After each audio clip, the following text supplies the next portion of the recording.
Hello everyone, welcome back to the channel. Hope you are doing well and fine, and in today's video I'll be showing you how to cash advance in Metrobank credit card. So without wasting any time, let's just jump right on the video and make sure to watch this video till the end and follow the steps as well. So in order to cash advance in Metrobank credit card, what you need to do is follow the steps that is shown on the screen. So in order to make a cash advance through ATM or any other easiest method, what you need to do through ATM is insert your Metrobank credit card in the ATM. Then what you need to do is type in 4-digit Metrobank cash advance personal information number, that is PIN, where when the ATM prompts for your PIN number. Then choose withdrawal, get cash or cash advance.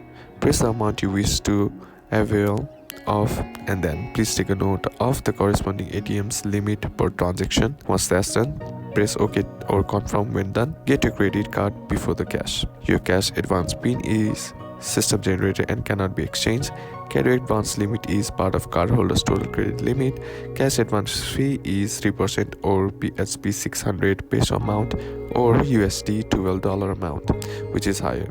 When a non-Metrobank or PSP bank ATM is used, additional charges from the ATM system proprietor may be incurred. Finance charges shall be computed from the day the cash advance was availed or the transaction until it is fully settled. So that's basically how to cash advance in Metrobank credit card. And that's it for today's video, guys. Hope this video was useful to you. Leave a like if it did. Comment down below what the next video should be on. Consider subbing to the channel. Thanks for watching. Bye bye.